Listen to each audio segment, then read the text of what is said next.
guys, welcome to another book talk, and today, as you can see, we are reading Rumplstiltskin. I am horrible at saying his name now.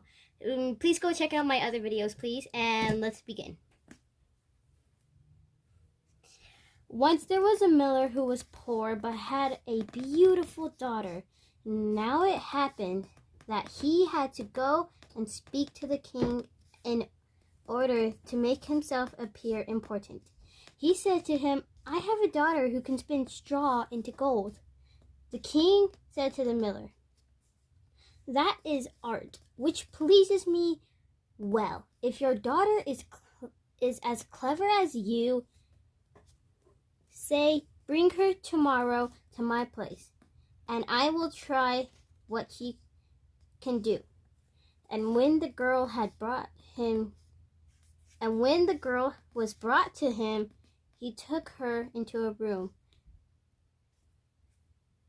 and said, "Now set to work, and if by tomorrow morning early you have not spun this straw into gold during the night, you must die."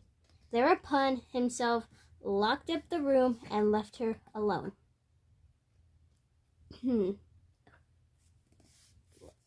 So there sat the poor miller's daughter, and for the life of her could not tell what to do.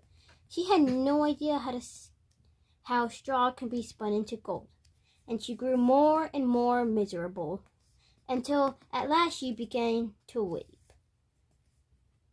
But all at once the door opened, and in came a little man and said, "Alas," answered the girl. "Good evening, Mistress Miller. Why are you crying so?" "Alas," answered the girl, "I have to spin straw into gold, and I don't know how to do it." "What will you give me, the mankin, if I do it for you?" "My necklace," said the girl. The man took the necklace, seated himself in front of the wheel, and whir, 3 turns, and the wheel was full. Then he put another on, and whir, 3 times around, and second was full too, and also went on until the morning, when all the straw had spun to gold, and the rails were full of gold. By daybreak the king was already there, and when he saw the gold he was astonished and delighted. But his heart became only more greedy. He had the miller's daughter taken to another room full of straw, which was much larger, and commanded her to spin that also in one night, if she valued her life. The girl knew not to help herself, and was crying. When the door opened again, the little man appeared and said, "What will you give me if I spin the straw into gold for you?" "The ring on my finger," answered the girl. The little man took the ring again and began to turn the wheel, and by morning he had spun all the straw into glittering gold. The king rejoiced beyond measure and the sight, but still had not enough gold. And he had the miller's daughter taken into another larger room full of straw, and said, "You must spin this too in course of the night, but if you succeed you shall be my wife." Even if she'd been the miller's daughter, thought he, I could not find a richer wife in the whole wide world. When the girl was alone, the mankin had come again for the 3rd time, and said, "What will you give me if I spin straw into gold for you?" "I have nothing left that I could give," answered the girl. "Promise me, if you should become queen, your first child." "Who knows whether that will happen?"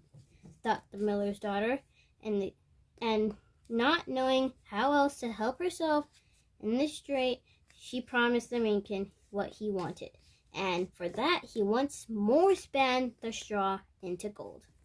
And when the king came in the morning, he found all he wished. He took her in marriage, and the pretty miller's daughter had become a queen. A year after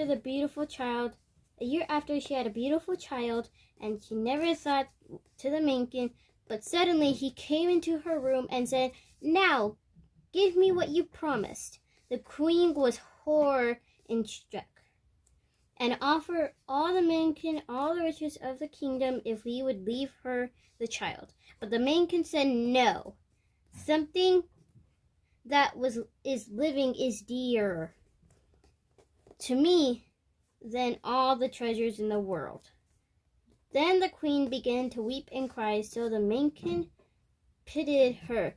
"I will give you 3 days' time," and said he, if by that time you don't find my name, I shall keep your child." Run around the fire, quite religious man. Jumping, he hopped on one leg and shouted, "We have a little picture!" Wee-hee! As you can see. Alright, the last page.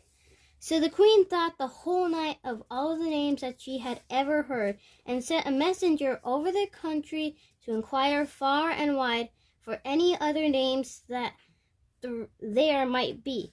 When the mankin came the next day, she began with Casper, Melchior, Balthasar, and said all the names she knew, one after another. But when the little man said, "That's not my name," on the second day she had inquiries made the neighborhood as to the names of the people there, and she repeated to the mankin the most uncommon and curious. "Perhaps your name is Short Tribs, or Sheep Snakes, or Lace Leg?" But he always answered, "That's not my name." On the third day, the messenger had come back again and said, "I have not been able to find a single new name, but I came across a high mountain, and at the end of the forest where the fox and a hare bid each other good night.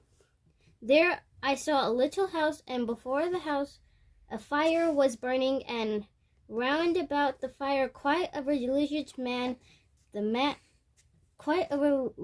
little man was jumping. He hopped upon one leg and shouted, "Today I bake, tomorrow I brew, the next day I'll have the young queen's child.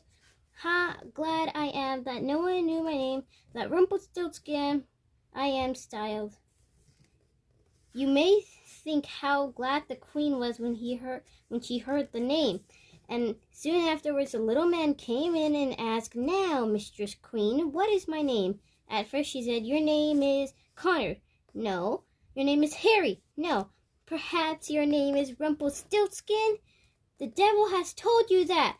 The devil has told you that!" cried the little man. And his anger, he plunged his right foot so deep into the earth that his whole leg went in.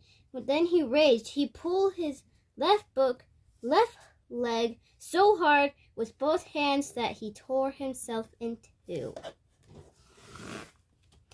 And that is all for today. I hope you guys enjoyed this video. Please like and subscribe. Bye-bye.